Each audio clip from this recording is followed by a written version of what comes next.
예, 원장님 감사합니다. 예, 제가 요거를 자료를 내리겠습니다.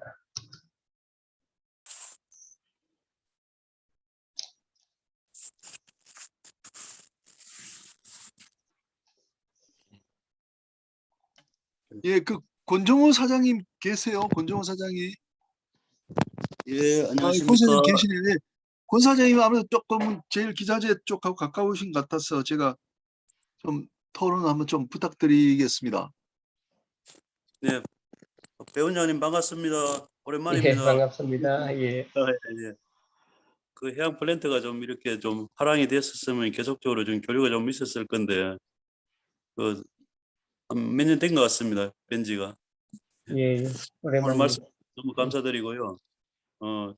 저는 그 코메리가 상당히 좀 우리나라 조선 기자재의 발전을 위해서 공헌도가 상당히 높다고 생각하는 것 중에 하나가 이제 BWTS 같은 경우에 우리가 USCG 그거를 승인을 받으려면은 미국에까지 가가지고 이렇게 수개월 혹은 이제 뭐 1년 정도 걸려서 이렇게 검사를 겨우 받고 했었는데 그거를 이제 위임을 받아가지고 코메리가 이렇게 하는 바람에 국내 BWTS 기자재 업체들이 시장을 선점하는데 상당한 일을 공헌을 했다고 보고 있거든요. 그래서 코메리가 그 다양한 분야에서 이렇게 좀 그 조선 기자재 발전을 위해서 또는 이렇게 조선업 자체의 발전을 위해서 기여도가 상당히 높다고 생각하는데 앞으로는 이제 최근에 좀 오늘 제가 이제 오후에 우리 후배하고 이제 이렇게 통화를 하게 됐는데 그 후배가 상당히 그 전파공학 쪽으로는 상당히 좀 식견이 있던 친구였고 또 그쪽으로 약 한 20년 정도 사업을 계속 하고 있었는데 최근에 이제 상당히 좀 어려움을 겪고 있더라고요. 그게 이제 뭐 그 해상에 이제 카카오톡이라고 해가지고 바다에서 일하는 선원들이 자유롭게 이렇게 통신을 할 수 있는 그런 시스템을 개발을 했는데 그게 상용화가 되는 과정에서 상당히 좀 어려움이 있었고 또 상용화가 되더라도 이렇게 수익성하고는 조금 거리가 먼 그런 부분들이 있어가지고 거기에 투입한 투입 대비해서 이렇게 수익성이 안 나오니까 회사 중소기업 자체가 상당히 좀 애로사항을 많이 겪고 있는 그런 상황인데 앞으로 코메리의 역할이 물론 지금까지도 잘 해오고 있지만은 인정 여기에서 그치지 아니하고 나아가서는 이렇게 좀 그 조선 해양 기자재 쪽에 있어 가지고 선도적으로 조선 해양 기자재 업체들을 컨설팅을 하면서 어떤 방향으로 나갔으면은 이게 좀 사업성하고 연계성을 갖게 될 것인가 하는 그런 부분도 충분히 이렇게 영향을 가지고 있을 거라고 생각하는데 혹시 사업 분야에 있어 가지고 그런 쪽으로는 좀 이렇게 생각해 보신 적이 없으신가요? 예, 뭐 좋은 지적 감사하고요. 네. 뭐 그 BWTS의 그 역할에 뭐 좋은 말씀 감사합니다만 실제적으로 우리나라의 그 기업이 BWTS 팽수 처리 장치는 전 세계 1위를 하고 있습니다. 매출량도 가장 많고, 막 그런데 우리가 그 처음부터 끝까지 실제 그 MEPC 승인 받는데 최소한 8개월, USCG 승인 받는데 최소한 한 14개월 정도 걸립니다. 아주 절차가 까다로워서 그렇습니다. 그런 것을 뭐 잘 국내에서 이렇게 할 수 있었다는 것은 아마 좋은 성과라고 생각되고요.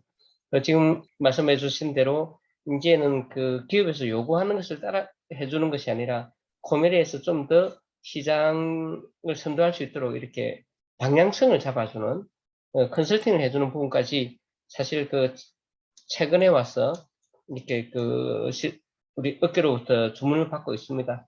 그러다 보니까 우리가 조선기사제 인사이트라고 하는 매거진을 이제 세 번째 나가고 있는데요. 거기에 그런 부분을 담아서 좀 시장성도 이렇게 좀 제시를 하고 특히 우리 기업 컨설팅 강화를 위해서 우리 사업 지원실을 구성을 했습니다. 그래서 사업 지원실에 있는 직원들은 먼저 기업에 선도할 수 있는 우리가 제안을 하는 거죠. 먼저 이런 것을 해보면 좋겠다. 기업의 속성에 따라 또 역량에 따라서 다르지 않습니까? 그 부분도 지금 이제 올해 들어와서 시작했던 사업이라 아마 1, 2년, 2, 3년에는 성과가 나지 않을까 이렇게 생각하고 좀 더 노력하겠다는 말씀드리고 여기서 한 가지 더 여기 많은 분들이 계시니까 좀 그 애로점을 말씀드리면 사실 우리 코메리의 운영이 사실 100% PBS 개념이거든요. 실제 운영비를 지원받거나 하는 부분은 전혀 없습니다.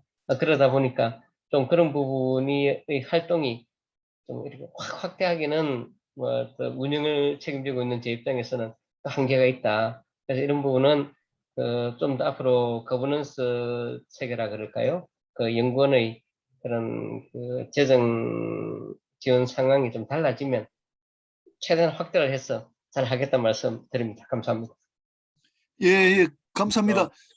다음은 우리 배철남 선생님이 좀 해주시는데요. 제가 그 사이에 조금 이제 정리하는 차원에서 질문을 드리면은, 그러니까 이게 그 조선 기자재를 제작하는 데는 따로 있고, 여기는 기자재 연구원으로서 그 제작을 도와주는 그런 역할을 하는 데죠. 예, 그렇습니다. 그리고 예. 그리고 또 질문이 이제 그 아까 말씀 들어보니까 헐앤 머시너리라고 우리가 이야기를 하지 않습니까? 그러니까 선체하고 그 엔진은 이거는 기자재가 아니지 않습니까? 난 기자재의 그 범위가 어디서부터 시작되는지를 잘 모르겠어요. 아까도 엔진도 이렇게 말씀하시고 이렇게 하니까 적어도 이제 엔진 부분은 기자재는 아닌 것 같아요. 그래서 그 부분 좀 두 가지를 조금 이제 먼저 좀 정리를 해주시면 듣는 분들이 좀 이해가 더 편할 것 같습니다. 예. 예, 간단히 말씀드리면 우리 산업적 분류에서는 엔진도 기자재로 들어갑니다만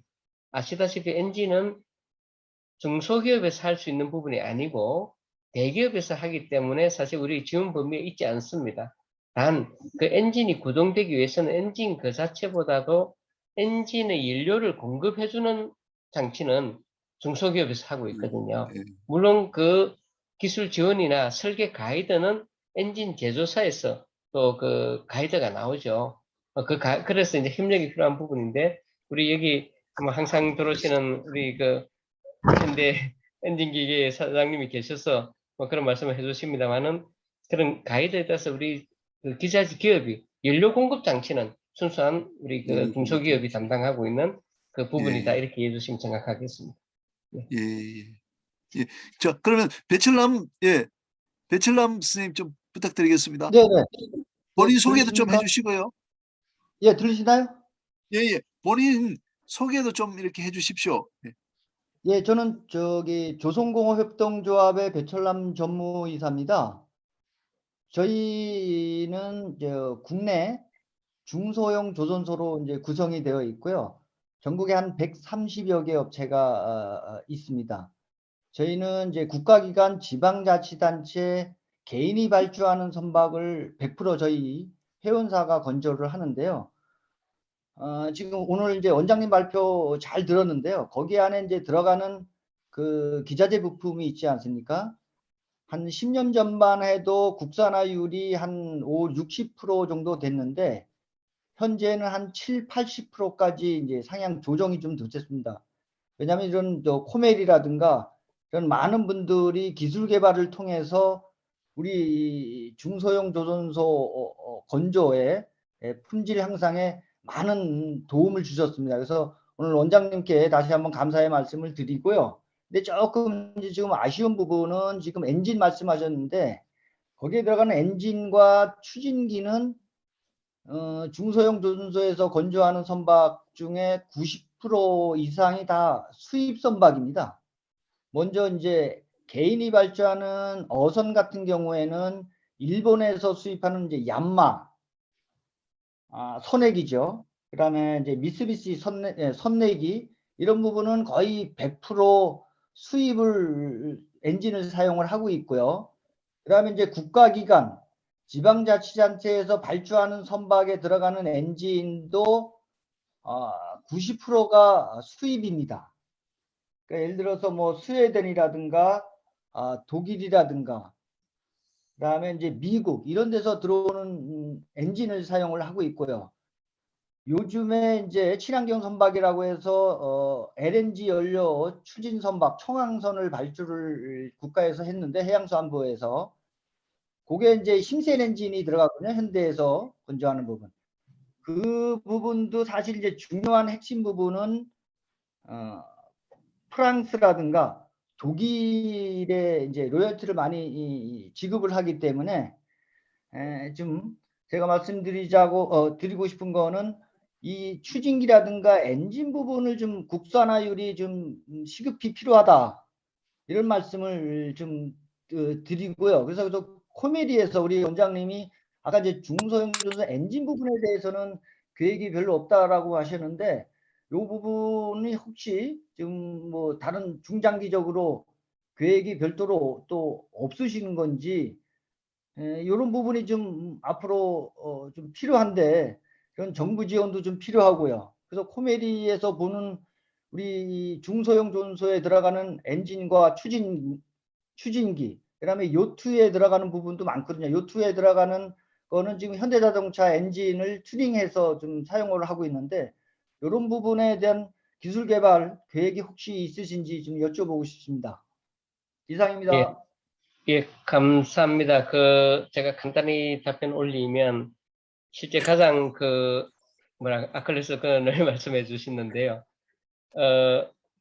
대형 선박은 국내에서 많이 건조하다 보니 실제 국산화를 힘센 엔진 말씀하셨다시피 대표적으로 가고 있습니다만, 우리가 소형 선박에 들어가 엔진 지금 잘 안 되고 있고, 국내에서 선해기는 한번 시도를 했었습니다. 개발을 7년 전에 창원에 있는 업체에서 시도를 했었는데, 사실 시도만 했었지 제품화를 못했거든요. 거기서 이야기가 기술적인 문제보다는 수량이 받쳐줘야 되는데, 그 수량이 국내 시장만 갖고는 안 된다. 해외 시장까지 이렇게 충분히 진출할 수 있는 경쟁력이 있어야 되는데, 금방 말씀하셨다시피 일본과 경쟁이 안 되는 거죠, 첫째가. 그러다 보니까 실제 사업화를 못한 그런 예가 있고요. 또 요즘 최근에 와서 다행히 LNG 연료 수지는 힘센 엔진의 가장 작은 엔진, 주로 대형선에서는 발전기로 쓰는 부분이 있지 않습니까? 그것을 가지고 지금 하기 때문에 그나마 우리 소형선박 중에 이제 앞으로 CO2 저감이 적은 엔진은 청정 연료를 쓰는 엔진은 국산화로 점점 변해 갈 것이다. 한마디로 말씀드려서 소형 선박도 좀 큰 엔진부터 시작해서 국내 엔진을 쓸 수 있는 시장 환경으로 바뀔 수밖에 없다. 에너지가 달라져서 그렇습니다. 그 다음에 더 적은 선박, 소형 선박, 요트까지 포함해서 이제는 엔진 개발하는 것은 사실 무의미합니다. 왜냐하면 앞으로는 기존의 연료를 가지고 엔진을 쓰지 않기 때문에, 즉 전기 추진으로 가고 있다는 말씀드렸지 않습니까? 그래서 지금 상당히 가도기적이기 때문에 좀 사실 우리 국가적으로는 뼈아픈 그런 국산을 못한 부분인데, 이것은 이제 연료가 바뀜으로써 시장 패러다임이 바뀌니까 저절로 이제 국내 산업이, 국내 기술이 주도할 수 있는 그런 여건 변화가 오고 있다, 이렇게 말씀드리겠습니다. 네, 감사합니다. 네, 감사합니다. 예, 안광원입니다. 엔진에 관련돼서는 나중에 배 원장님께서 답변들을 다 해주시고 나면, 엔진에 관련돼서는 선박부터 소형선까지 제가 정리를 해드리겠습니다. 이게 지금 기자재연구원이나 아니면 협동조합에서 말씀하시는 부분들이 조금만이 실제하고 다른 부분들이 많이 있어서 제가 종합적으로 굉장히 짧은 시간 내에 이해하기 쉽게 말씀드리겠습니다. 예, 예, 감사합니다. 오늘 프로그램 중에 우리 안광원 대표님이 좀 마지막 마무리 말씀 기회를 갖는데, 그때 좀 정리해서 그렇게 말씀해 주시고요. 지금부터는 이제 이제 두 주제를 같이 이제 통틀어서 좀 종합 토론 한번 해보도록 하겠습니다. 이재인 마린 소프터 사장님께서 토론 청하셨기 때문에 이재인 사장님한테 마이크 좀 드리도록 하겠습니다. 이재인 선생님. 예. 예, 마린소프트 이재입니다. 들리십니까? 예, 예. 예. 저는 부산 영도에서 한 20년 이상 소프트웨어로 중소기업을 영위하고 있습니다. 오늘 제가 이제 질문을 두 분께 좀 드리고 싶은데, 우선 질문 전에 우리 바다대화 모임망에 김인영 교수님 리딩하시는 부분에 정말 감사의 말씀을 드립니다. 예. 우선 67강에 우리 그 이면택 교수님 인천 해저도시 사실 저 몰랐거든요. 들었을 때 이제 부산 사람 입장에서는 지역 이미지인지 몰라도 해저도시 하면 인천보다는 우리 이재한 회장님 말씀처럼 청정 해역 부산이 낫지 않을까 이런 생각이 딱 들더라고요. 그래서 근데 부산은 아시겠지만 일본하고 해저 터널 얘기가 있거든요, 공약이.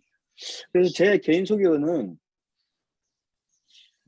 일본을 외침을 막기 위해서 이쑤신 장군이 계셨고 중국과 유라시아 쪽은 이제 무역을 위해서 장보고가 계셨는데 우리나라가 이제 북한이 있어가지고 사면이 막혀 있지 않습니까? 그래서 이 고립된 환경에서 차라리 인천과 중국 간에는 차라리 부산과 일본의 해저 터널보다는 인천과 중국 간의 해저 터널이 더 해저 도시보다 더 낫지 않을까 하는 생각이 퍼뜩 들더라고요. 그래서 우리 이면택 교수님이 그동안 많은 어떤 경험과 어떤 비전을 가지고 해저 도시를 기치를 내세우셨는데 제 개인적인 생각은 이전 단계에 인천과의 어떤 해저 터널 사업 추진으로 조금 선행하는 부분에 대해서는 어떤 의견을 좀 갖고 계신지에 대해서 그 생각은 어떠신지에 대해서 여쭙고 싶고요. 네.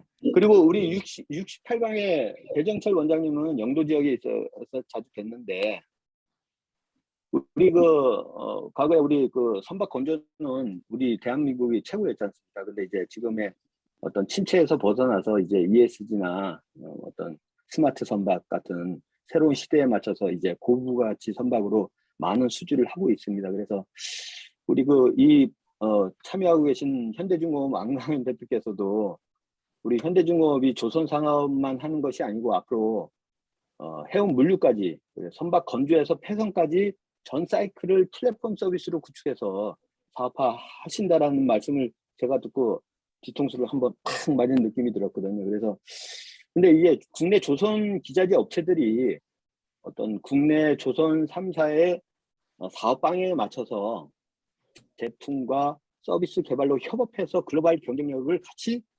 쌓아나가야 돼야 되는 시점이 됐다.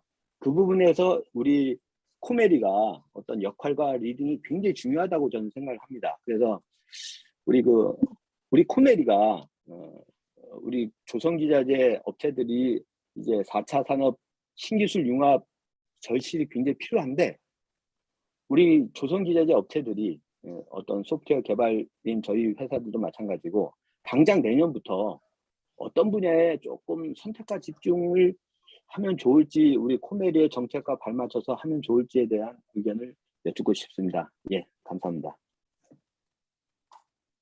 예, 우선 이면택 선생님, 이면택 교수님, 네, 저부터 말씀드릴게요.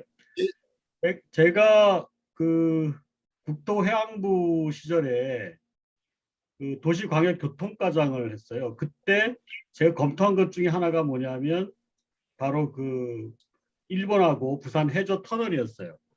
그때 이제 지금은 어떤 상황이 어떻게 변했는지 제가 이제 기록은 못 봐서 지금 상황에 비춰서 설명 못 드리겠는데 그러니까 한 10년 전에 그걸 검토를 했을 때 여러 가지 요인이 있었습니다. 뭐냐면 지금도 일본 후쿠오카 항에서 대마도까지 30km 정도가 해저턴이 뚫려 있습니다.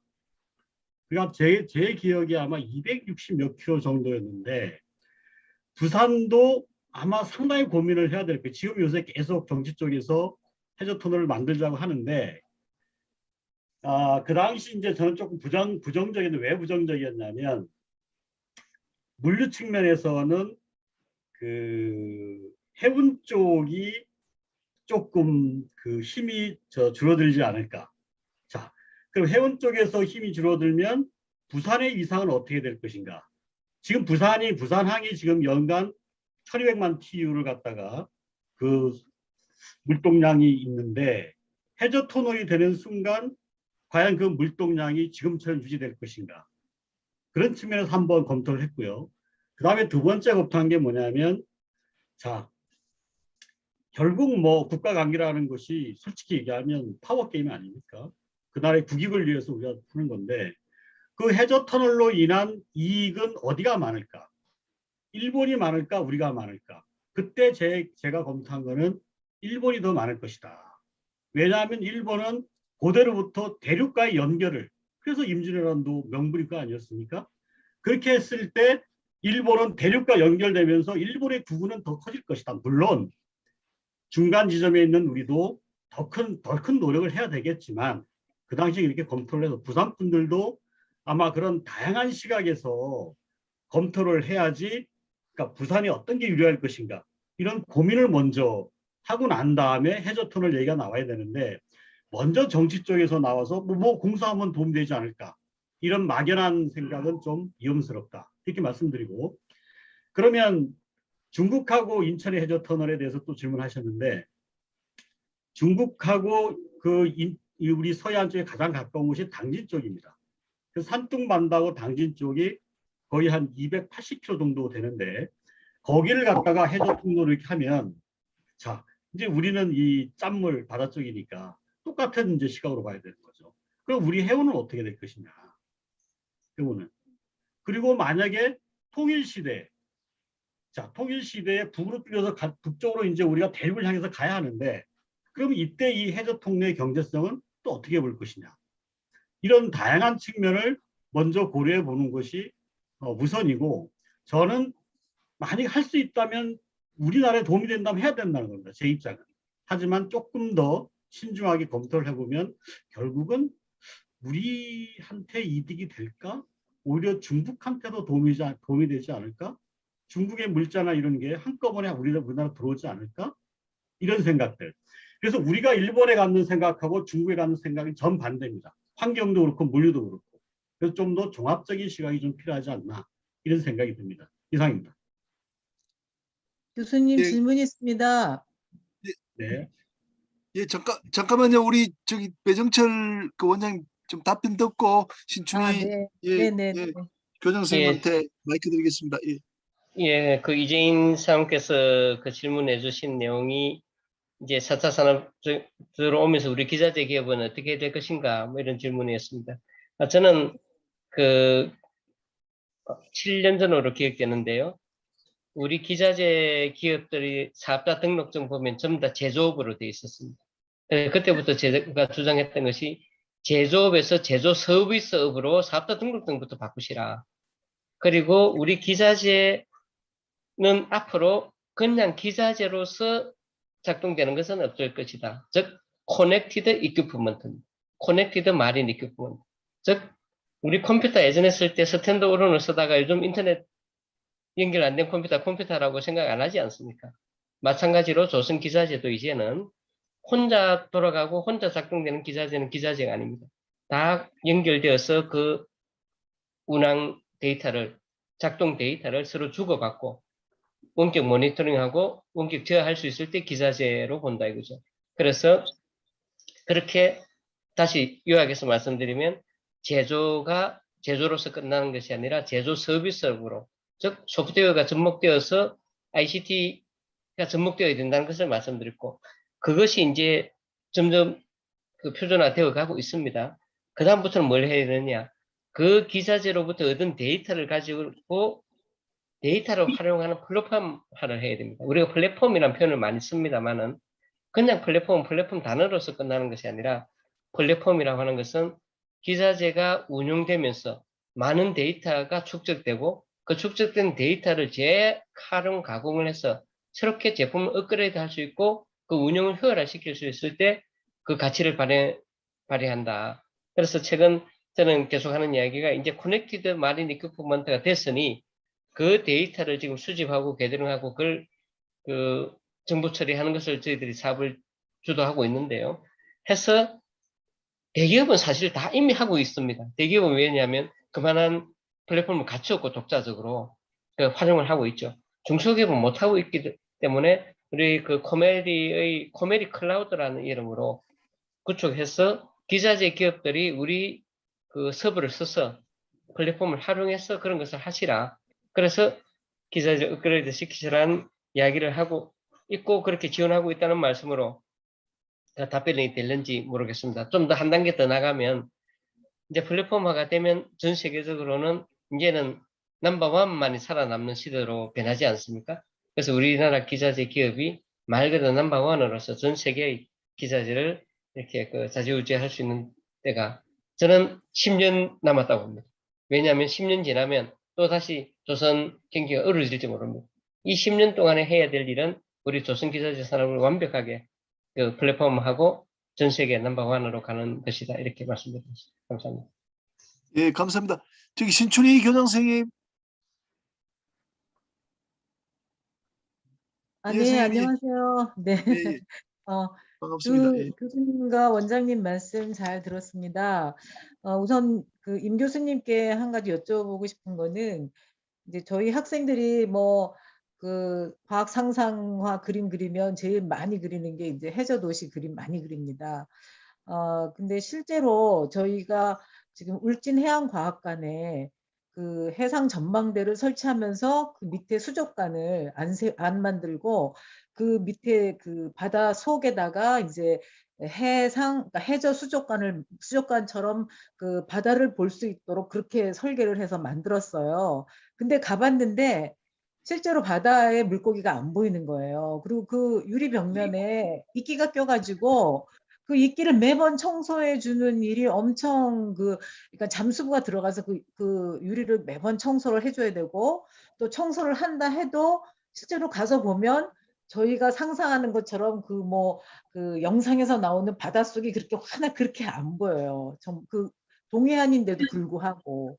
그래서 서해안 같은 경우에는 굉장히 그 물도 탁한데 이제 그 교수님께서 설계하신 그 해저 도시는 상당히 그 아이디어는 상당히 좋은데 실제로 그런 부분까지 디테일하게 어떤 그 설계나 시설 토목에 있어서 그런 부분의 그 어떤 실현 가능성 뭐 이런 것들을 다 검토하셔서 그 해저 도시를 지금 계획하고 계신지 그거 한번 여쭙고 싶고요. 또 다른 외국의 해저 그 도시가 있다고 말씀하신 것 같은데 거기에서는 지금 제가 그 울진과 같은 그런 현상이 안 나타나고 실제로 바닷속에 이렇게 잘 보이는지 그걸 좀 여쭙고 싶습니다. 네.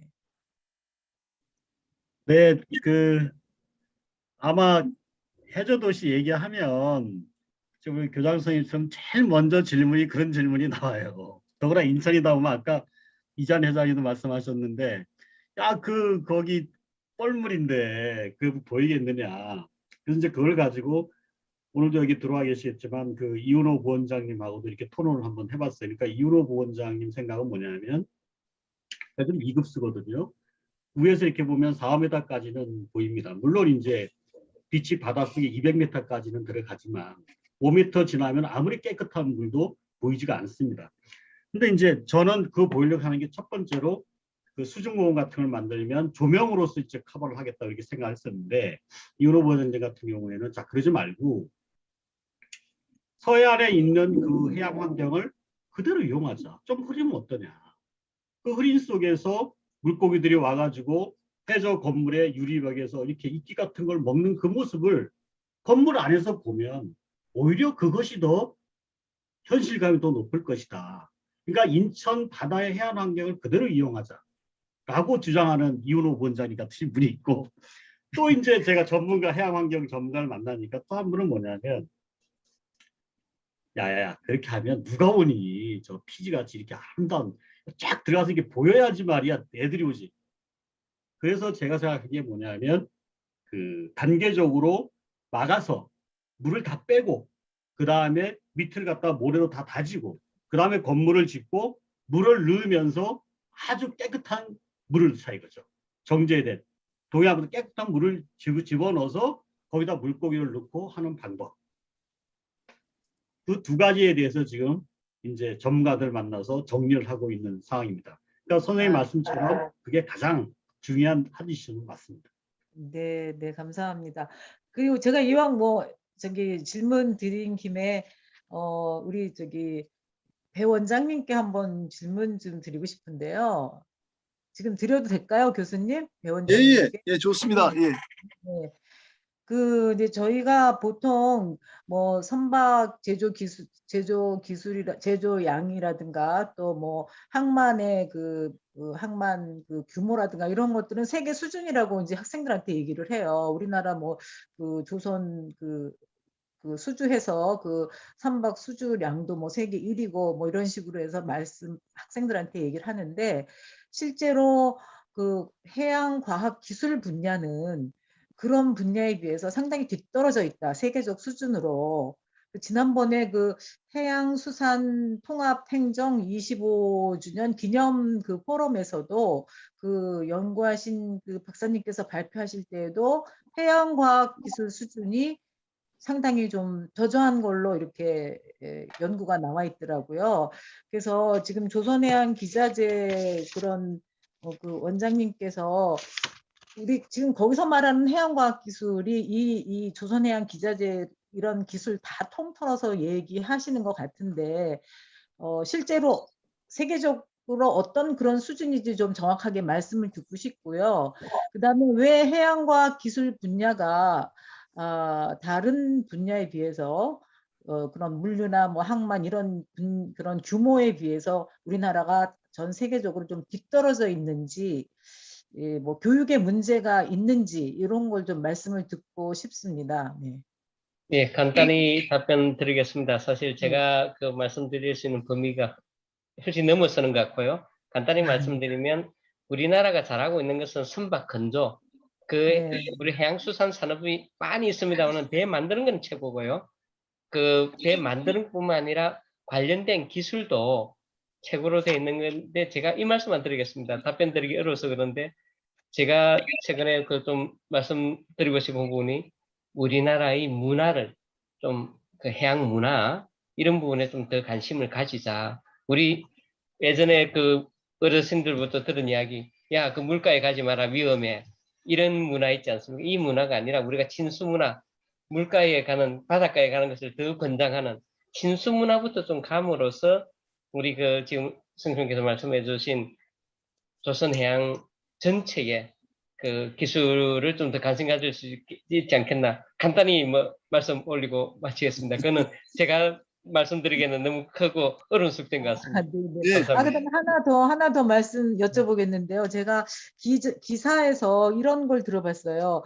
수소 선박, 이제 앞으로 수소 선박 뭐 핵 원료 이런 연료를 이제 바꿔야 되는데, 수소 선박은 얼마든지 할 수 있다. 그런데 수소 선박을 운행하기 위해서 수소를 에너지화 시키는 그런 장치가 현재 가지고 있는 엔진보다도 훨씬 커서, 그거를 수소 선박을 만들 때 엔진이 차지하는 분야가 너무 많아서 실제로 컨테이너를 실을 수 있는 그런 양이 줄어들어서 실제로 실현하기가 좀 어려운 문제가 있다라는데, 그게 맞습니까?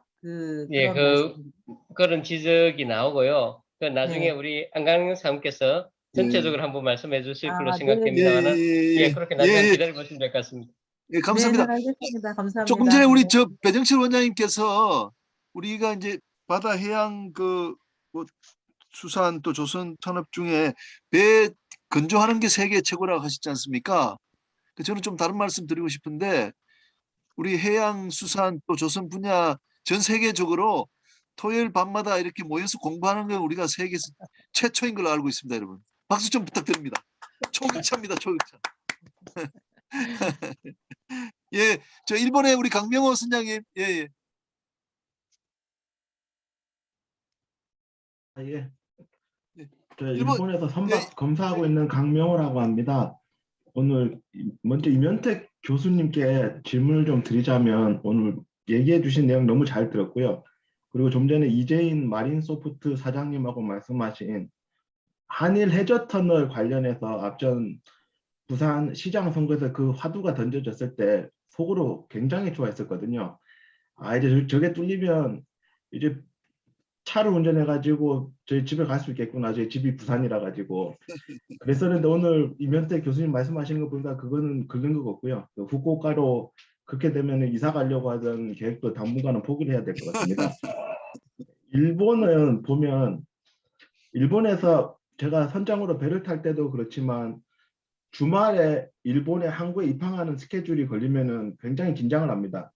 어선이 아니고 레저용 보트들이 엄청 많이 나와서 항해가 힘들 정도로 그렇게 레저를 많이 즐기고 있는데요. 저희 김정수 대선배님도 지금 캐나다에서 이렇게 계시지만 앞으로 우리나라도 점점 이런 레저용 보트에 대한 수요가 많이 늘어날 것으로 보이는데 혹시 거기에 비해서 저희가 지금 가지고 있는 마리나의 수요는 굉장히 적다고 생각되거든요. 그러면 그쪽에서 그런 분야를 생각했을 때 임현택 교수님이 생각하시고 계시는 그 인천 내항만의 해저 도시의 개념에 이런 마리나의 부분도 같이 고려가 되어 있는지 좀 궁금하고요. 두 번째로 배정철 원장님께 드리고 싶은 질문은 먼저 우리 조선 분야가 이렇게 세계 인류를 할 수 있는 데는 한국 조선해양 기자재 연구원 같은 이런 뒷받침이 있었구나 하는 점에서 많은 걸 배웠습니다. 일본이 지금 하고 있는 게 세계 최초로 액화 수소 운반선을 만들어서 다음 달부터 쉘이랑 이와타니가 함께해서 호주로 실제로 실증 운반을 시작하려고 하는 단계에 와 있습니다. 어떻게 기회가 돼서 제가 그 운반하기 전에 하는 안전검사를 제가 가게 돼가지고 본의 아니게 세계 최초 액화 수소 운반선 검사를 제가 하게 됐습니다. 그렇다고 재미가 있을 것 같은데 아까 원장님께서 말씀하신 것처럼 우리나라의 선박 조선도 그런 기술이 다 있는데 이거를 만들어야지 뭔가가 되는데 조선소가 배를 자기 마음대로 지을 수가 없지 않습니까? 그래서 이런 다른 선주나 화주들이 조금 더 협력이 잘 되고 정부가 지원을 좀 많이 해가지고 실제로 이런 기술들로 배를 지어가지고 실증을 할 수 있게끔 그래가지고 다른 선주들이 그 기술을 보고 더욱더 많은 선박 발주를 할 수 있게끔 하는 그런 좋은 문화라고 하기는 그렇지만 그런 협력 체계가 갖춰졌으면 좋겠다는 생각이 들고요. 제가 저번 달에 기사에서 봤는데 10월 20일에 가와사키 기센이랑 미쯔비시 조선에서 선박에서 있는 CO2 회수 실험을 성공했다는 이야기가 나왔거든요. 신문 기사가 나왔는데 우리나라 조선을 보면은 친환경 에너지, 친환경 엔진에 대한 내용은 많이 들었는데 이런 카본 캡처 기술에 대해서 무언가가 개발되고 있다는 소식은 아직 못 들은 것 같거든요. 만약에 이런 카본 캡처 기술이 선상에서 상용화가 되기 시작한다면 기존 선주들 입장에서는 이거를 설치함으로 인해서 IMO 규제를 맞출 수 있기 때문에 굳이 친환경 선박을 도입하지 않아도 되는 당분간 어느 정도 유예를 할 수 있는 그런 메리트를 가질 수 있다고 보고요. 비용도 훨씬 적게 들 거라고 생각이 드는데 그리고 오일 메이저 같은 입장에서도 계속해서 기존에 자기들의 연료율을 이제 에너지의 패러다임을 뺏기지 않고 계속해서 연료율을 팔 수 있는 그런 어떻게 보면 그런 분야가 되기 때문에 거기에 대한 투자랑 이런 걸 많이 할 거라고 생각됩니다. 이런 친환경 에너지와 같이 가고 있는 이런 탄소 포집 기술에 대해서 지금 우리나라 조선 기자재 연구원이나 이런 조선소에서는 어떤 생각을 가지고 계신지 견해를 좀 여쭙고 싶습니다. 이상입니다. 예, 제가 정리하겠습니다. 사실 그 탄소 포집 CCS는 우리 고문현 교수님 또 전공이신데 끝날 때 좀 기회를 드리고요. 이걸 모든 걸 좀 정리해서 우리 안광헌 그 대표님께서 좀 말씀해 주시겠습니다. 오늘 처리가 안 된 분야들 또 엔진 또 뭐 그 탄소 또 포집 기술 등등 좀 말씀 좀 부탁드리겠습니다, 사장님.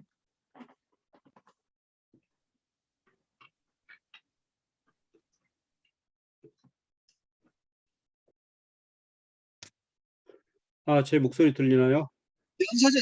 안 사장님, 예, 그 제 목소리 들리나요?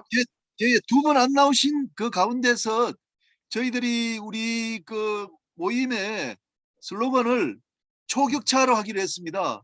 그러세요? 사장님이 계속 강조하셔서 우리가 조선이 선도한 초격차를 해운이나 물류나 선박 금융에 다 그 이제 전파자 이렇게 해서 초격차 이렇게 하기로 했습니다. 보고 드립니다. 이거 저는 제가 그날 왔어야 했는데 죄송합니다. 저는 이미 초격차는 옛날 얘기고요. 요즘에는 초연결하고 딥체인지가 완전히 요즘 새로운 패러다임으로 바뀌고 있습니다. 저는 못 보신 분들도 계셔서 저는 현대중공업의 안가원 사장입니다. 사실은 최근에 조금 일들이 많이 있어서 한 2주간 정도 못 들어와서 대단히 죄송하고요. 저 여러분들이 질문하는 거를 메모지에다가 정리했는데 제 책상 위에 한 20장 정도가 되네요. 그러니까 제가 우선 정말 죄송하다라고 말씀드리고 싶고 여러분들이 말씀하신 거 알고 있는 거하고 실제 돌아가는 여러 가지 사항들하고 격차가 너무 크다. 그래서 제가 좀 더 많이 여러분들한테 많은 걸 알려드렸어야 했는데 그러지 못한 데 대해서는 상당히 죄송스럽게 생각하고 먼저 오늘 궁금하셨던 모든 내용들을 제가 메모를 다 했는데 먼저 말씀드리고 싶은 거는 혹시 궁금한 내용에 대해서 메시지로 저한테 또는 이 공유장에 남겨주시면 제가 전체를 정리를 해서 이제 적절한 날에 제가 강의를 해드리는 게 더 낫겠다. 모든 분들이 공감하는 게 낫겠다는 생각이 좀 들었습니다. 그래서 왜 그러냐면 여러분들이 말씀하시는 내용하고 알고 있는 내용들이 너무 차이가 많다라고 제가 이제 느꼈던 겁니다. 그렇게 좀 해주시면 제가 앞으로 말씀을 해드릴 거고요. 그 다음에 저는 갑자기 오늘 그런 생각이 났습니다. 이제 언제 은퇴할지 모르겠지만 은퇴하면 조선해양 분야의 기술의 전도사를 해야 되겠다라는 생각이 들었습니다. 학교를 가든지 연구소를 가든지 기업을 가든지 지금 어떤 기술이라는 거는 차이가 상당히 많이 알고 아까 김인 교수님이 굉장히 좋은 말씀하셨는데 이렇게 모이는 제가 굉장히 전 세계 많은 컨퍼런스에 포럼을 하지만 이렇게 다양한 분야에서 같이 모여서 많은 생각들을 돈 한 푼도 안 받고 재능 기부를 하는 데는 이 모임밖에 없거든요, 사실은. 제가 이런 데 나와서 한번 강의하면 수백만 원씩 받아야 되는데 저는 왜 그러냐면 이런 공유들이 우리나라의 사실은 발전이라고 보고 있고요. 이재현 말섭도 사장님하고도 최근에 카톡으로 사장님이 어떤 일을 하시는지 저는 이미 굉장히 오래전에 파악을 했고 그런 것들은 상당히 많이 기업에서 활성화된 부분이 상당히 많고 그렇다면 그 방향이 어떻게 가는지를 마리소프트가 더 알고 있다면 더 굉장히 발전했을 거라고 저는 그런 시각으로 보는 거고요. 첫 번째로 궁금한 게 그 기자재에서 말씀드렸는데 제가 그 조선해양 분야의 기자재에 대해서는 두 가지 말씀드릴게요. 해양 쪽에는 사실 국내에서 사용하는 게 하나도 없습니다.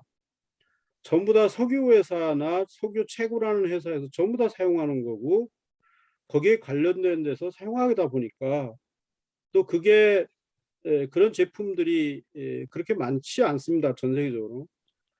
많지 않은데 왜 그것들이 필요하냐면 또 우리나라에서 할 수가 없냐면 막대한 돈이 들어갑니다. 조선 기자재도 그렇고 해양 기자재는 어떤 제품을 개발하면 막대한 돈이 들어가고요. 아까 그 해양 기자재 연구 그 조선 기자재 협회에서 말씀하셨는데 우리나라의 기술 또 우리나라에서 만들어지는 거는 거의 90%가 다 있습니다. 독자 기술로 만들어져 있고 제품이 다 국산화되어 있는 것들이 90%가 넘습니다. 그런데 엔진도 소형에서 중형, 대형으로 구분되는데 보통 한 300마력 정도 이하가 소형이라고 하고 500마력에서 3000마력짜리 중형이라고 하고 5000마력 이상이 이제 대형이라고 하는데 한국에서 소형, 중형, 대형이 전부 다 엔진이 다 개발되어 있습니다. 근데 소형 같은 경우는 자동차를 예를 들면 자동차 엔진을 만약에 1000대 만든다고 하면 우리나라에서 자동차 엔진 못 만듭니다. 다 사다 써야 됩니다. 최소한도 수백만 대를 만들어야 된다고. 근데 중형급도 저희가 1년에 한 1500대에서 2000대를 만드는데 그것도 이게 만약에 중소기업 지금 STX 엔진이나 다른 데 저희 말고 다른 데서 왜 중형 엔진을 많이 못 만드는 이유가 그 정도 만들어 가지고는 경제성이 안 나옵니다. 사업을 못 한다고요. 기술적으로는 다 돼 있고 지금 소형, 중형, 대형에 다 국내 기술로 사용할 수 있고 가능합니다. 대형 엔진도 국내 기술의 50대 50으로 저희들 설계를 다 독자 개발이 되어 있고 설계 다 됩니다. 그런데 왜 소형 같은 경우는 국내를 90% 수주하냐면 그게 이제 우리나라 그 공감이라는 게 필요한 거죠. 우리나라는 엔진을 개발하면 제가 힘센 엔진을 개발한 장본인입니다. 전 세계 지금 점유율이 이제 세계 최고로 가고 있는데요. 불과 만이나 바칠라나 세계 다른 나라가 100년씩 걸렸던 거를 우리는 20년 만에 세계 점유율 1위를 만들어 놨는데 처음에는 엔진을 개발해 놓고 한국에서 한 대도 안 썼습니다. 첫 번째 수출한 게 다 외국입니다. 근데 일본의 가와사키나 미국이나 독일의 캐터필라 이런 데가 왜 그러냐면 일본은 개발해서 사용하지도 않은 제품을 사용합니다. 조선소나 선주나 사주가 우리 해양기자연구원에서 열심히 제품을 개발하면 우리나라 잘 안 씁니다. 그러니까 확대가 안 되는 거죠. 그러니까 중소기업이 엄청난 돈을 들여서 하면 회사가 망합니다. 그래서 우리는 전체에서 모든 사람들이 공감대를 형성해야 되는 거고 힘센 엔진은 처음 개발할 때 95%를 다 국산화 시켰습니다. 처음부터. 지금도 대형 엔진도 다 국산화 시키고 있습니다. 근데 지금 조선 선박이 친환경 선박하면서 지금 전 세계적으로 제일 많이 선박 수주를 했는데 한국이 지금 현재 거기에 들어가는 모든 기자재들이 한국에서는 처음에 안 쓰다 보니까 지금 40%가 국산화율이 40%밖에 되지 않습니다. 그나마 이제 코메리에서 열심히 같이 도와주셔서 많이 확대되고 있는데요. 선박에 만약에 이런 기자재가 옛날에는 어떤 문제가 생기면 사람이 탑승을 해서 시승을 해서 정비가 바로 됐는데 최근에는 모든 선박들은 전부 다 스마트화, 디지털화가 다 되어 있습니다. 다 바뀌었습니다. 가스로 가면서 모든 연소나 제어도 다 제어가 들어갑니다. ICT가 다 들어갑니다. 그렇게 하다 보니까 국내에서는 이런 비용을 들여서 제품을 만들면 검증이 안 된다고요. 그래서 저희 같은 경우는 공장 내 그런 수천억에 들어서 검증센터가 다 있고 또 실증센터가 있으니까 가능하지 중소기업에서는 되지 않아서 최근에는 제가 내년에 기술 개발에만 들어가는 돈이 500억이고요. 실증에 들어가는 돈만 내년에 1,500억이 들어갑니다. 이렇게 하지 않으면 최근에 친환경 선박 수주한 거를 인도가 다 불가능합니다. 그래서 이제 그런 것 때문에 이제 차이가 있고요. 그다음에 이제 최근에 있는 모든 기자재는 제품 개발, 스마트화, 디지털화가 다 들어가야 되는 플랫폼이 만들어져야 되는데 지금 현재는 기자재연구원 같은 경우는 지금 스마트화, 디지털화를 동시에 가지 못하고 있다고요. 제품을 만들어서 실증하고 이런 것만 도와주는 것도 굉장히 크고요. 제가 하도 답답해서 2년 전에 부산에 있을 때 1,600억 들여서 배를 2척을 건조를 하려고 했습니다. 그런 어떤 사업을 하려고 했던 게 아니라 국내에서 개발된 모든 제품을 탑승해서 실제 선박 시험을 하려고 했던 거거든요. 근데 그게 모 기관들에서 엄청난 반대를 해가지고 결국은 가스공사하고 조건부로 지금 선박 발주를 받아가지고 저희들 모든 기술을 탑재하는 조건으로 지금 시험 하도록 그렇게 됐습니다. 그래서 그런 부분들이 좀 많이 필요하고 그런 공감대가 우리가 상당히 필요하다라는 거고요. 그래서 기자재는 지금 정부하고 옛날하고 좀 다르게 산자부, 해수부, 각 기관 연구원, 그다음에 대기업, 또 중소기업 해가지고 모든 기술을 연합해서 지금 초연결화 시키는 거죠. 그래서 모든 거를 기술을 개발하고 실증하고 시험하고 그래서 바로 탑재하고 이런 쪽으로 같이 되고 있다는 걸 말씀드리고요. 그다음에 이제 지금 아까 말씀하셨던 수소 선박은 지금 연료 변화에 따라서 이제 탈탄소 하면서 사실은 시각차이가 굉장히 다릅니다. 얼마 전에 여러분들 G20 정상회의에서 한국은 탈탄소에 대해서 VIP께서 이제 우리는 하겠다 이렇게 했는데 지금 70여 개국이 굉장히 많은 나라가 50년도 아니라 70년도까지 더 연장해야 되겠다 이런 얘기를 많이 하고 있거든요. 근데 중동하고 그리스나 이런 데서는 우리가 보는 시각 굉장히 차이가 납니다. 지금 LNG 선박, LNG 연료도 육상이나 해상에서 쓰는 게 여러 가지 법적인 문제로 해서 상당히 어렵습니다. 굉장히 어렵습니다. 심지어는 이제 암모니아 같은 경우는 지금 선박은 설계 다 끝났고요. 엔진도 내년에 개발이 다 끝납니다. 실증이 다 끝납니다. 수소도 2024년도면 실증이 다 끝납니다. 수소 추진선도 있고 배터리 선반도 있고 ESS도 있고 하이브리드 있고 다 있습니다. 근데 문제는 암모니아 같은 경우는 지금 육상에서만 가능하고 해상에서 불가능합니다. 그래서 법적인 문제가 굉장히 많이 바뀌어야 되는 부분이고요. 심지어는 LNG를 작년 같은 경우 LNG 추진선을 시험하기 위해서 우리가 엔진을 선박 건조하면 도크에서 나와서 연안에서 바로 시운전 들어가야 되는데 LNG 시운전 연료를 연료로 탱크에 넣기 위해서 광양까지 갔습니다. 선박 연안에서는 불가합니다. 우리 도크 안에서도 불가능하고 해안 암벽에서도 불가능하고. 그래서 최근에 이제 작년에 바뀌어 가지고 옛날에 하도 싸워서 바뀌어서 했고, 그래서 저희가 그것 때문에 막대한 손실이 있어서 선박을 건조하려고 했던 것들입니다.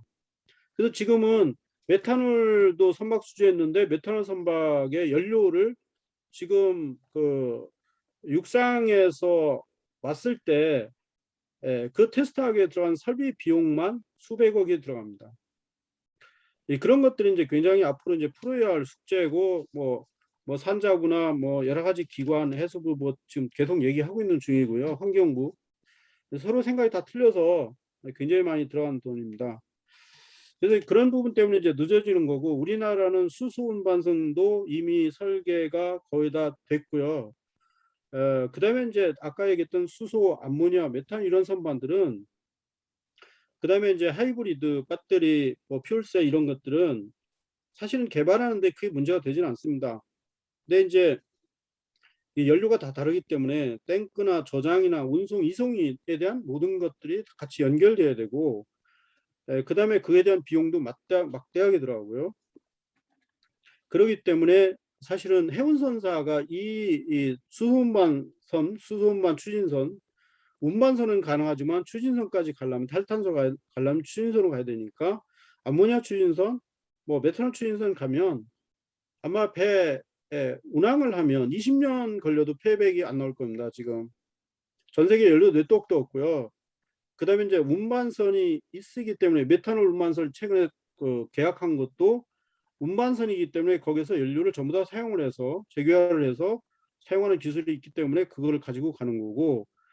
그다음에 이제 지금 여러 가지 아까 그 배정철 위원장이 말씀하셨던 연료 공급 장치, 저장 장치, 이송 장치 이런 것들은 거의 국산화가 완료돼 가고 있는 상황이라서 내년쯤이면 순수하게 지금 국산화됐다는 거는 서포트 이런 뭐 설비 이런 것들만 돼 있지 실제 중요한 펌프, 액화 설비, 탱크 이런 것들은 지금 이제 국산화를 하고 있는 중이고요. 검증들이 필요해서 그런 것들이 있고 폐백이 나오지 않는 겁니다. 그래서 해운선사들이 지금 많은 얘기는 하지만 실제 사용하려면 굉장히 겁을 하는 거죠. 그래서 지금 현재는 뭐 국가기관 규제도 해야 되고 그러니까 LNG 선으로 지금 하는 거고요.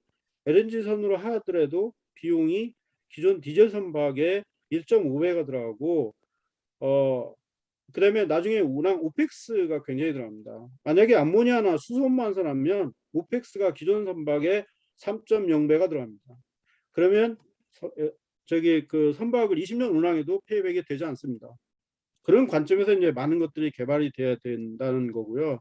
그다음에 CCU를 말씀하셨는데 CCU는 한국에는 그 캡처 기술이 다 끝났습니다. 다 끝났고 제일 문제는 어떤 기술이 필요하냐면 아까 이제 임 교수님께서 말씀하셨는데 우리가 해저 도시, 해저 터널 그다음에 이제 그 CCU 탄소 포집하면 이제 최근에 많은 매스컴에 뭐 바다에 버리지 이렇게 했는데 바다에서 버리자고 오케이 하는 사람이 한 명도 없습니다. 그 이유는 CCU를 캡처를 하는 기술들은 다 지금 그 조선 3사 같은 경우는 거의 다 끝난 상태고 실용화 지금 작업을 하고 있고요. 근데 탄소를 선박상에서 포집을 하면 탄소량이 엄청나게 많아서 데드로스가 엄청나게 큽니다. 이런 부분들을 어떻게 최소화시킬 거냐고요. 그거를 갖다가 바닷속에 지금 잠수시키는 거 아무도 못합니다. 지금 해양 풍력 수전한다고 해도 저기 해운대 앞바다에서 저기 그 어디 포항 앞바다까지 있는 저기 바다에 있는 사람들이 모두 다 데모해가지고 지금도 여기 울산 앞바다에 한다는 거가 지금 계속 보류되고 있는 상태거든요. 그런 부분들이 있고요. 그래서 지금 제가 아까도 죄송하다고 말씀드린 게 이런 것들이 이제 굉장히 많이 돼 있다라는 것들에서 그 지금 사실은 이제 어떤 그런 것도 전부 다 기술의 경쟁력 이런 데서 한국에서는 일반적인만 오픈하고 잘 오픈하지는 않는데 지금은 최근에 조만간에 한국에서 암모니아 추진 선박이 계약이 될 거고요. 지금 수선박도 조만간에 이제 오픈들을 할 겁니다. 지금 CO2 운반선도 조만간에 오픈할 거고. 그래서 친환경 연료에 대한 모든 부분은 준비가 됐다, 기술이 가고 있다라는 거고, 저희들이 집중적으로 지금 하고 있는 거는 또 제가 집중적으로 지금 추진하고 있는 것들은 빠른 시간 내 지금은 사실은 시간과 기술의 흐름이 너무 빠르다라는 것들입니다. 그 다음에 거기에 따라서 스마트화나 디지털화, 제가 올해 연초에 스마트 선박을 얘기를 했을 때, 자율항 선박을 얘기했을 때 많은 분들이 뭐 아주 말도 안 되는 소리만 했지만 지금 실제 해운선사, 유럽의 해운선사들은 자율항 선박이 언제 나올지에 대해서 굉장히 관심이 크고 요구를 굉장히 많이 합니다. 기술 미팅할 때. 그만큼 빨라졌다는 거고요. 그다음에 모든 그 장치나 이런 것들이 스마트화 다 돼가고 있다는 것들입니다. 그래서 이런 부분들이 상당히 이제 좀 빨라졌다는 거고, 국산화율은 제가 보기에는 이런 모든 연료에 대해서 선박 기본 설계, 그다음에 제작 설계가 세계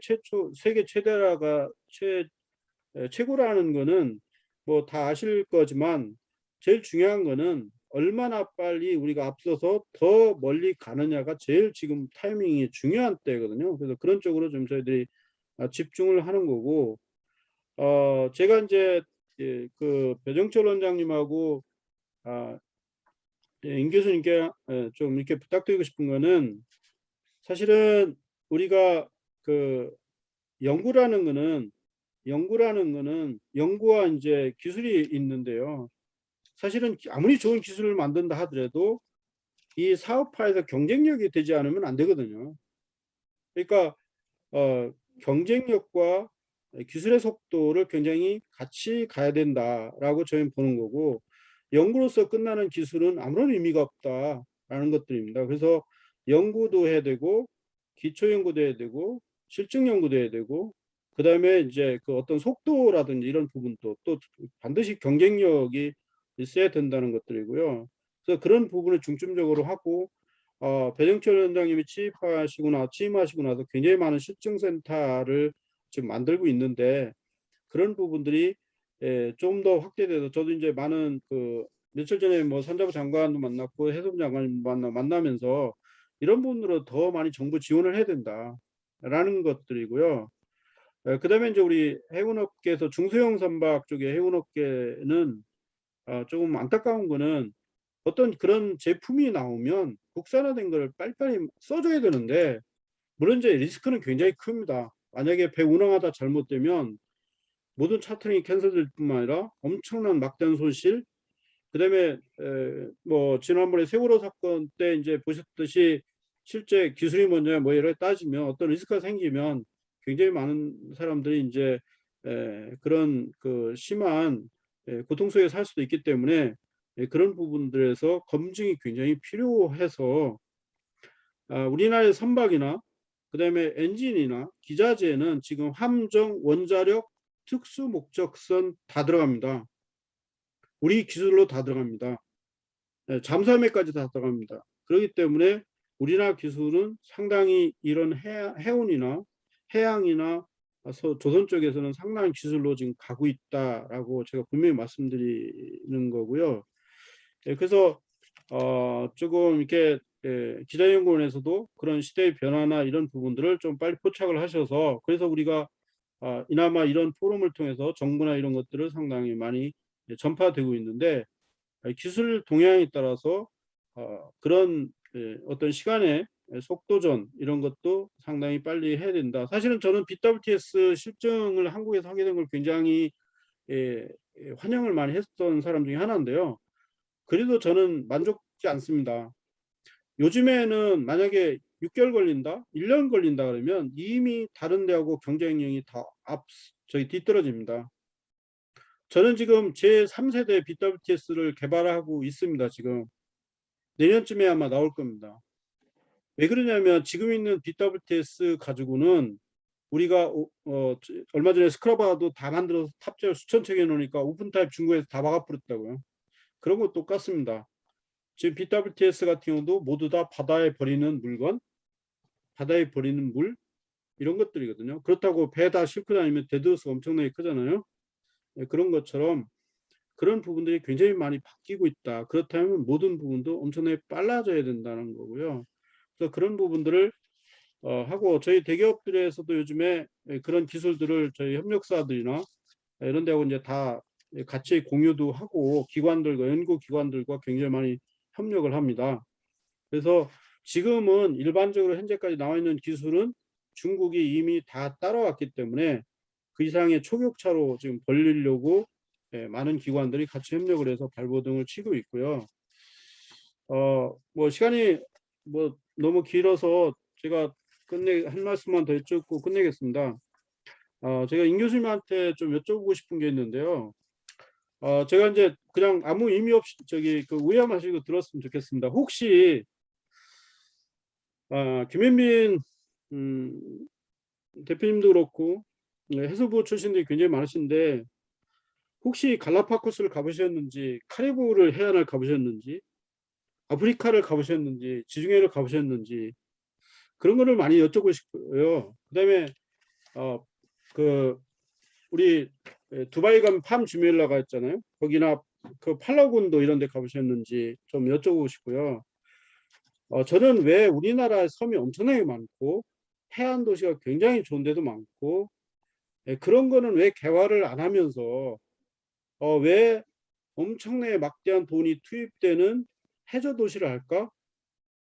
그런 거에서 좀 저는 왜 지금 할 수 있는 굉장히 많은데 지금 세계 갈라파고스가 엄청나게 유명하지 않습니까?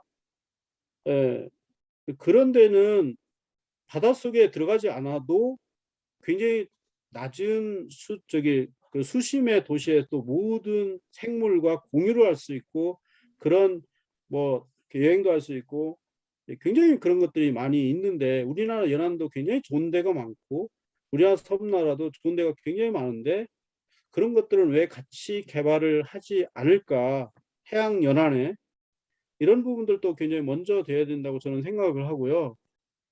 그래서 물론 이제 바다에도 만들면 좋겠지만 최근에 제가 이제 그 CCU 때문에 어디 포럼에 갔다가 굉장히 큰 공격을 당한 적 있습니까? 조선소에서는 CCU 캡처해가지고 좋을지 모르지만 해운사에 좋을지 모르지만 그거를 전부 다 원자력 우리 폐기물을 울진에 매립하지 않습니까? 땅 속에 그런 것처럼 바닷속 깊은 곳에 하면 지금 우리나라 전 세계에 떠 있는 선박이 수십만 척인데 만약에 그걸 포집해서 한다. 그러면 해양 생태계가 완전 무너질 겁니다.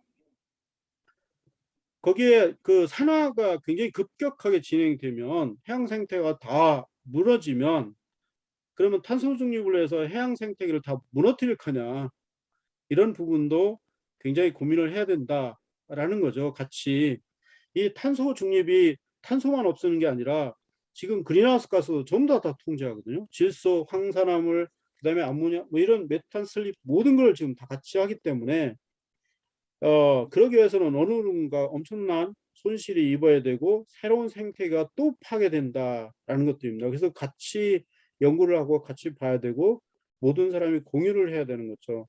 그래서 이제 비용도 엄청나게 많이 들어가고요. 지금 탈탄소 하면서 정말 조선소도 비용 많이 들어가지만 해운도 굉장히 많은 비용이 들어갑니다. 운항에 대해서 비용도 엄청나게 많이 들어갑니다. 그래서 저는 이제 그 기술 미팅을 가면 어떤 연료든 다 만들어준다. 근데 캐펙스나 오펙스에 대해서는 책임을 어떻게 할 거냐에 대해서 저는 항상 반문을 하거든요.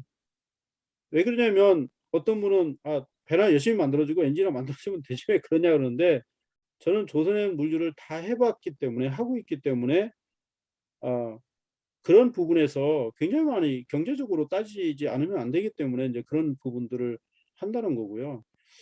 말씀을 드린다는 거고요. 그래서 이제 그런 모든 부분들이 한 번쯤은 같이 공유하면서 늘 같이 해주셨으면 감사하겠다고 제가 말씀을 드리는 거고요. 혹시 제 말씀이 조금 뭐 주관적이었다면 양해를 해주셨으면 좋겠고, 혹시 더 많은 질문은 아까 말씀드렸다시피 여러분들이 굉장히 많은 궁금한 것들이 있는데 저한테 질문을 보내주시거나 전체 공유방에 넣어주시면 정리를 해가지고 제가 단답으로도 보내드리고 또 어떤 저희 기간이 될 때 전체 좀 디테일하게 자료를 보면서 말씀을 드리겠습니다. 두서없이 여러 가지 말씀드려서 대단히 감사합니다. 예, 감사합니다. 우리 모임에서 이제 그 가장 깊이 있고 또 의미 있는 그 공부를 가르쳐 주시는 선생님이십니다. 선생님 대단히 감사합니다. 그러니까 좀 시간이 많이 되긴 했지만 그래도 한두 번 정도 좀 종합 토론 더 하고 이렇게 마치도록 하겠습니다. 우리 고문현 교수님은 마지막에 제가 이제 좀 기회를 드리겠습니다. CCS 박사님이셔서. 예. 좀 말씀하실 분 우리 이스캥 사장님이나 김정수 또 권호인 또 우리 회원하시는 분들 또 말씀하실 게 있으면 좀 해주시기 바랍니다.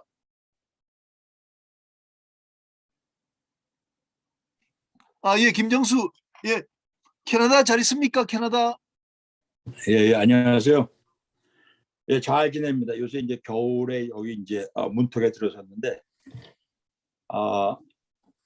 여름에는 이제 배에서 놀고, 저는 겨울에는 오히려 겨울산에서 놉니다. 그래서 좀 겨울산 놀 준비 지금 많이 하고 있는데, 여기서 이제 겨울에 이제 아이스피싱도 가고, 이렇게 눈을 갖다가 차로 밀면서 다니는 것도 또 신나고 해서, 제 뒤에 보이는 제 배경에 보이는 지금 도쿠 시설인데 도쿠에 지금 태극 마크가 있죠. 예. 캐나다의 아주 온타리오의 아주 아름다운 산 속에 어마어마하게 큰 호수가 있어요.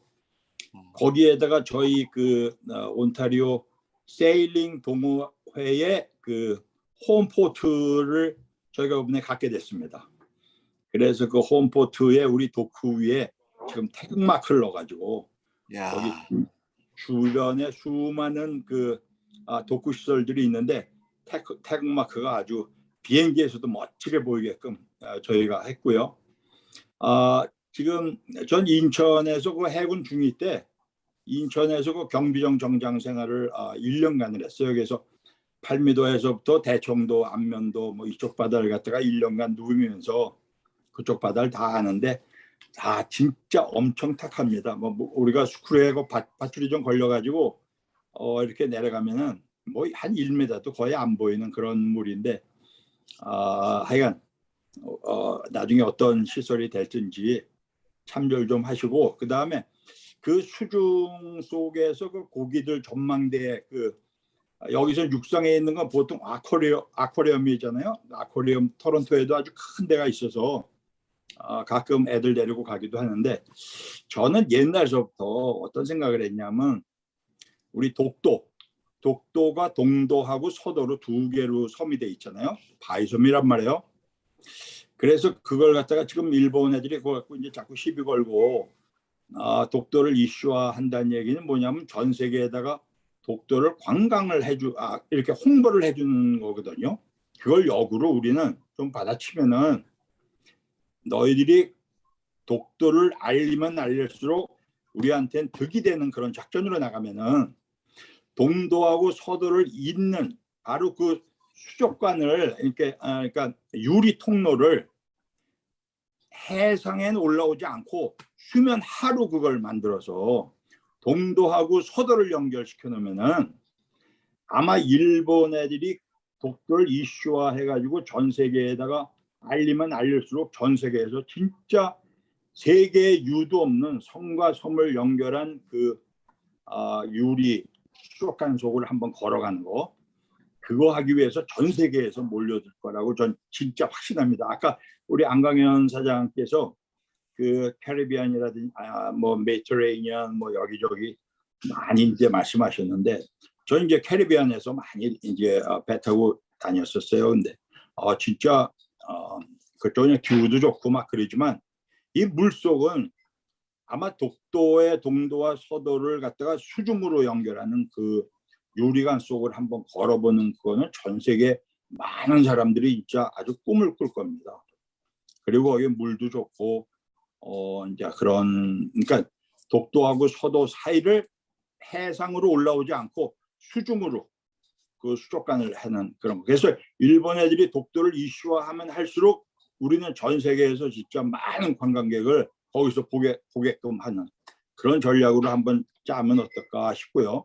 그다음에 그 조선 기자 코메리 진짜 아주 제가 옛날에 1980년대 말에 그 선박의 로딩 컴퓨터를 개발했어요.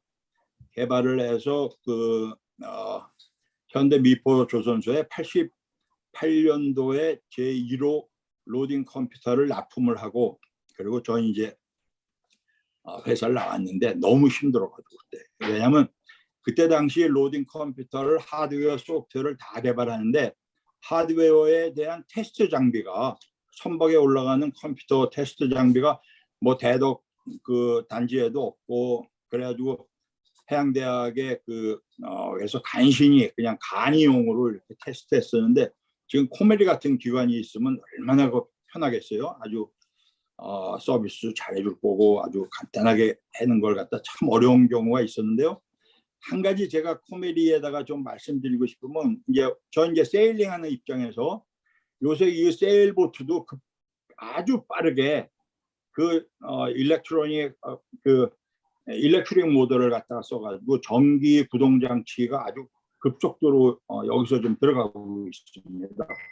왜냐하면 세일링은 참 조용한 건데 이 엔진 소음 때문에 이게 배가 다 시끄러워지는 그것이 아주 귀에 거슬리니까 그래서 전기 모터 쪽으로 지금 상당히 빠른 속도로 지금 들어가고 있는데 요새 배터리가 뭐 리튬 아이온이라든지 뭐 이런 쪽에 개발이 잘 돼가지고 소형화되고 아주 강력해져서 그건 좋은데 이 모터 쪽에 중국 거에 싼 거는 사실 여기서 중국 거라면 이젠 진짜 다 골머리 앓습니다. 이게 사놓고 그 다음부터 이게 문제가 되고 그 다음에 이 세일보트에 들어가는 모터는 이제 BLDC, 그 브러실리스 DC 모터로 거의 다 쓰고 있는데요.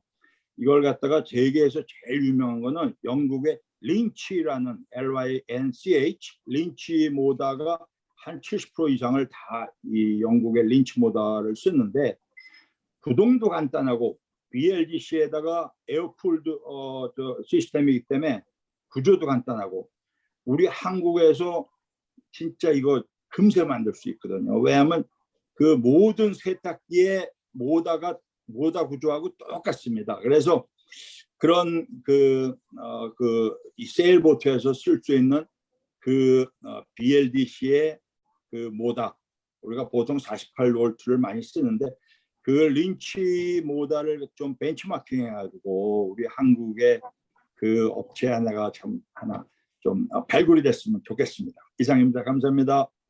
예, 감사합니다. 혹시 더 말씀하실 분 계시나요? 제가요, 아까 우리 안강은 사장님께서 좀 다양한 시각 말씀해 주신 제가 오늘 좀 법학적인 시각에서 좀 몇 가지만 말씀드리면요. 이제 선박을 팔게 되면은 속구면 이제 종물이 되기 때문에 우리가 배를 샀다 하면 100억 주고 샀다 그러면 다 딸려가게 되거든요. 그러니까 지금 말씀하신 기자재에 대한 특별히 기자재에 대한 가격을 안 치르고 다 가져갈 수가 있어요. 그 배를 산다는 개념에는 그런 종물이면 다 그렇게 이제 딸려가는 게 있어요. 그 매매에서는. 그래서 그런 것들이 이제 법률적으로 문제가 재밌는 이슈가 나올 것 같아요. 그리고 또 우리 임 교수님 말씀하시는 그 해저 도시는 너무 아주 정말 산뜻한 그 아이디어 같아요. 그런데 제가 요즘 이제 주장하는 게 바다 선거구거든요. 우리 선원들 배 타고 있는 사람들은 바다에서 생활하기 때문에 바다 선거구를 따로 만들어 가지고 국회의원 이제 뽑아야 된다. 그게 제 주장이에요. 그러면 지금 임 교수님이 말씀하신 대로 하면은 바다에 사는 분들이에요. 그분들은. 그러니까 바다 선거구에 그 투표권을 갖고 될 것 같아요. 그래서 우리한테 굉장히 유리한 아주 좋은 아이디어 같습니다. 우리 고문영 교수님이 아마 그 부분에 대해서도 아마 코멘트를 해주실 것 같습니다. 그럼 우리 자 고문영 교수님 뭐 마지막 그 인사 말씀. 고문영 교수님 하시기 전에 우리 구자연 또 우리 KDI 또 경제학 박사님께서 또 말씀해 주시고 우리 고문영 교수님 마무리하도록 하겠습니다. 예, 매해마다 굉장히 재밌고 공부를 많이 하게 됐는데요. 김인영 교수님께 감사드리고 오늘 또 임 교수님하고 배정철 원장님, 또 안강원 사장님 또 많이 배웠습니다. 배 원장님은 사실 제가 2016년에 거제도 그 기자재협회 면담 갔을 때 그때 배웠었는데요. 벌써 5년 가까이 지난 것 같고요. 당시에는 아마 조선업 굉장히 어려우셔서 좀 면담을 하면서도 앞으로 조선업이 언제 다시 부활을 할까 이렇게 걱정도 많이 했는데 지금 어쨌든 시황이 좋고 여러 가지 그동안에 여러 가지 또 코메리드 발전이 있으셔서 굉장히 오늘 좀 반가운 시간이었던 것 같습니다. 오늘 주신 말씀 중에 사실 저도 이제 우리나라 경제 성장 모델을 고민해 보면 지난 정부부터 계속 고민했던 게 패스트 팔로우에서 퍼스트 무버로 모델을 계속 고민하고 있는데요. 저도 이제 이게 맞다는 생각은 들면서도 한편으로는 우리나라한테 이게 맞는 경제 성장, 그러니까 퍼스트 무버가 맞는 경제 성장 모델인가라는 고민은 또 여전히 있습니다. 그러니까 결국 이제 퍼스트 무버라는 거는 리스크가 엄청나게 많은 건데 그 리스크를 다 쥐면서 우리가 가야 되는지 여전히 패스트 팔로우 근데 그 패스트 팔로우가 더 빠른 패스트 팔로우로 해야 되는 건지에 대한 고민은 있는데요. 오늘 또 세 분 말씀 들으면서 패스트 무버로도 갈 수 있는 영역도 있겠다라는 생각도 좀 들었습니다. 이면택 교수님 파트에서는 사실 저희 부서가 이제 관광산업 내지 문화산업도 좀 연구를 하고 있는데요.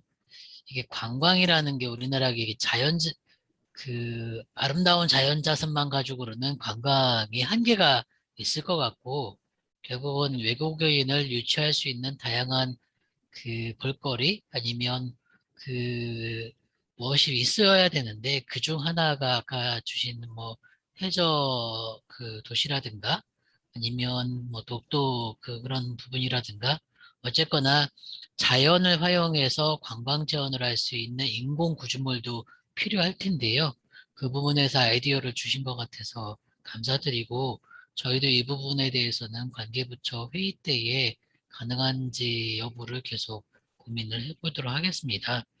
또 배 교수님 아까 이제 배 원장님 말씀 주신 대로 저도 이제 15년, 16년에 언론인들한테 가장 많이 들었던 내지 아니면 정부 내에서도 가장 많이 이제 들었던 말 중에 하나가 조선산업은 이제 사양산업 아니냐라는 얘기를 굉장히 많이 들었었습니다. 근데 지금은 그 누구도 조선업이 사양산업이라는 말 안 하고 우리가 가지고 있던 주력산업을 그 경쟁력을 다시 유지하면서 신산업으로 다시 전환시켜야 된다는 얘기가 많이 나오고 있고 저도 그런 말씀을 많이 전하는데요.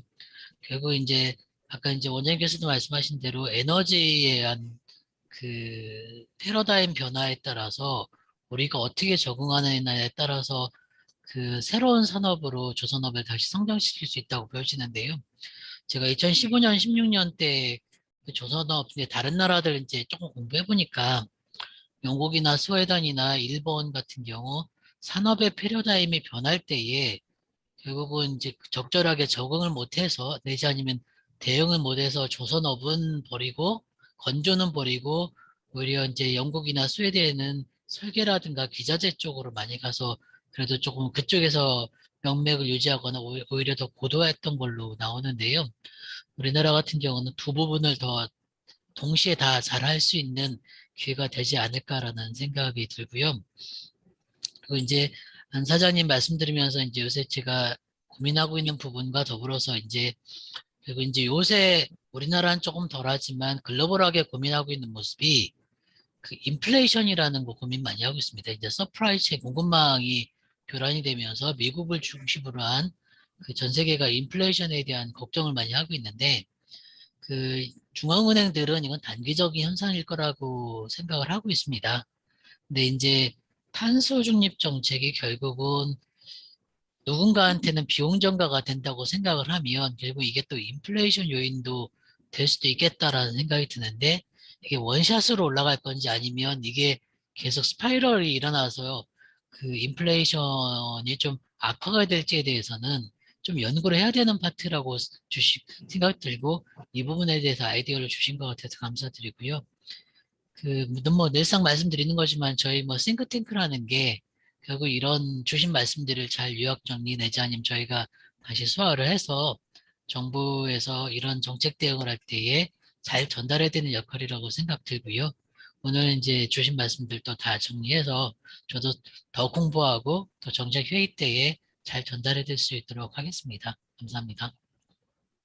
예, 감사합니다. 우리 구 박사님은 언제나 저희들한테 도움되는 정리를 이렇게 잘 해주십니다. 너무 고맙습니다. 고 박사님, 고문현 박사님, 예, 헌법적인 가치를 좀 말씀해 주십시오.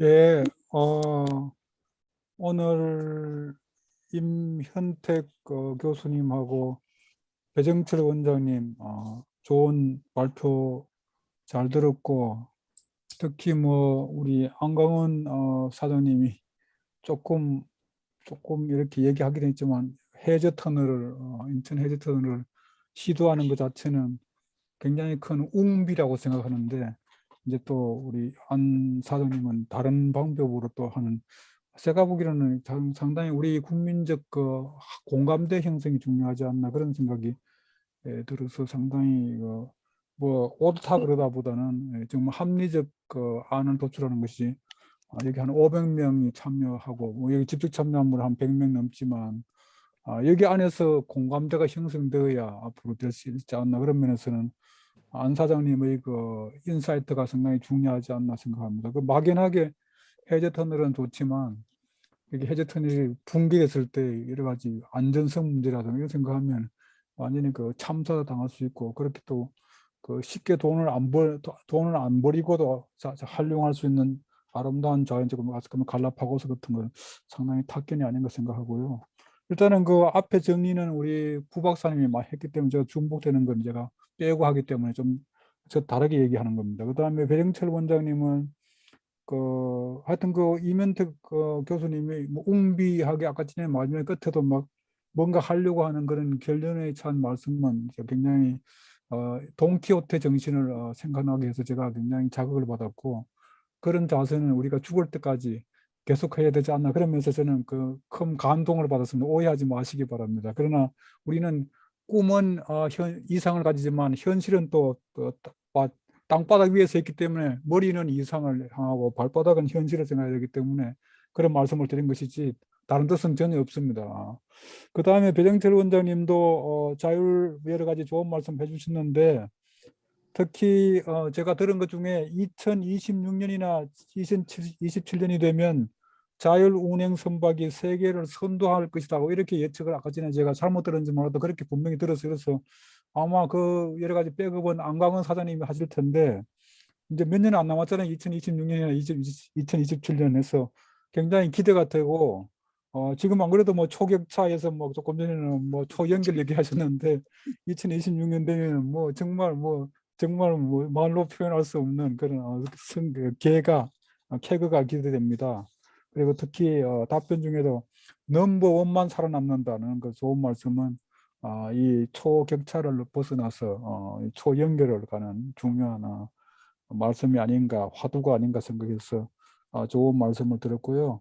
조금 전에 안강원 사장님이 CCU에 대해서 뭐 말씀을 많이 하셔가지고 저보다 기술을 잘 아시는데 제가 이제 관여하는 여기 연구단에서 저희들이 보고서가 이렇게 저도 며칠 전에 법안도 발표하고 있는데 이렇게 저희들이 포럼을 몇 번 최근에 했는데 그래서 이제 국내 CO2 해양 저장소 유망 구조 및 저장 용량 종합 평가 보고서를 저희들이 금년 10월 25일 날 저희들이 발간했는데, 거기에 저희들이 국내 CO2 해양 저장소 종합 평가 결과를 저희들이 정리한 것이 여기에 하나의 그 페이지로 들어 있는데, 그 조금 전에 우리 안강원 사장님이 그 바다에 나누면 나중에 이게 생태계 파괴되는 거 아니냐 해서 저장 용량에 굉장히 문제를 제기하셨는데, 일단 저희 연구한 거에 보면 국내 전 해역 1단계 퇴적 분지 규모 저장 용량은 약 605억 톤, 2단계 잠재지청 규모 해양 저장량은 약 86억 톤, 3단계 구조에서는 약 7.3억 톤, 그래서 4단계는 약 1.4천만 톤 이렇게 추정이 되는데요. 물론 이건 추정이니까 뒤집어질 수 있는데, 지금 뭐 안 사장님이 더 잘 아시겠지만 CCUS 기술이 온실가스 감축에 우리나라 100% 목표의 10%가 넘어갑니다. 그러니까 이게 태양력, 풍력을 합쳐보다 많아요, 거의. 물론 뭐 나중에 가면 이제 더 작아지겠지만 태양력이 원자력이 줄고 가면 더 앞으로 가면 적겠지만, 지금 당장은 태양력, 풍력보다 CCUS 기술이 탄도 기술들은 더 많기 때문에 굉장히 중요하고, 그래서 저희도 CCUS 처음에 연구했다가는 이게 불안한 거 아닌가 여러 가지 했었는데, 지금은 굉장히 좀 온실가스 감축에 단일 기술로서 대규모 감축 기술로서 대표적이기 때문에 우리 안 사장님이 특히 신경 써서 개발해 주시면 좋겠는데요. 저희들이 연구한 여기에 이게 그림이 있는데, 이게 이제 그 그림에 보면 이렇게 그 우리 지도가 있습니다. 그래서 제일 여기 오른쪽 저기 동해안 토끼거리 근처가 동해 울릉분지 쪽에 이 저장을 하려고 하고, 남해는 제주도 쪽에 제주 분지에 하려고 하고, 서해에는 군산 분지하고 흑산 분지에 저희들이 하려고 합니다. 이게 그래서 이렇게 해서 이제 저장을 하려고 계획을 다 세우고 지금 한 2023년까지 하고 또 해서 한 30년간 앞으로 하려고 하고, 뭐 아마 그거도 더 갈 수 있을 텐데, 특히 이렇게 해서 조금 전에 안강원 사장님이 이게 뭐 세버리면, 그래서 지금 동해 쪽에는 가스전인데, 울릉 분지가 아시면 동해 가스전이나요. 가스전에는 옛날에 가스가 생산됐던 곳이기 때문에 안전한 캠락 상태가 돼 있다고 합니다. 그래서 그 모자반이라고 하는데 뭐 전문 용어로 캠락 상태가 되고 그런 여러 가지 염대수증으로 되기 때문에 안전하다고 합니다. 왜냐하면 가스가 들어있던 곳에 그래서 CO2만 넣다 보면 남아있던 가스가 다시 올라오는, 그래서 인핸스드 가스 리커버리라고 EGR이라고 합니다. 그러니까 CO2도 넣고 밑에 남았던 가스도 건지고, 그리고 꼭 먹고 알 먹고 하는 하는 거죠. 이거 이중행위. 그래서 아주 좋은 건데요. 옛날에 미국 같은 데는 석유를 저장하는 데는 인핸스드 오일 리커버리에서 석유 저장지에다가 넣어가지고 남은 잔존 석유를 추출하면서 CO2를 저장하는, 이건 EOR이라고 하고요. 이거는 가스니까 EGR이라고 합니다. 그래서 그런 그런 곳은 안전하다 이렇게 보고 있고요. 그렇지 않은 데는 이제 불안하기 때문에 말씀대로 여러 가지 더 안전하게 장치해서 그런 여러 가지 실링 그런 장벽을 다 두가지고 해야 되고, 그래서 여전히 다 못 천국하면 우리 한국에서 앞으로 계획은 인도네시아나 이런 데 유전지대가 있어요. 그런 데 가서 남은 CO2를 지금 CO2 선박을 통해서 수송하려고 하는 계획이 있습니다. 해외에다가 저장하려고 하는. 그래서 처음에는 국내 울릉 분지를 하고, 그 다음에 조금 인근에 제주 분지, 그 다음에 군산 분지, 흑산 분지 하고, 그것도 부족하면 인도네시아 등에 가서 해외 분지를 해외에다가 저장소를 건설하려고 하는 것이 장기적인 계획이고요. 하여튼 이렇게 해서 한 30년에서 50년에서 아마 제가 예타하고 있는 동해가스 분지는 2023년부터 시작해서 30년간 2053년까지.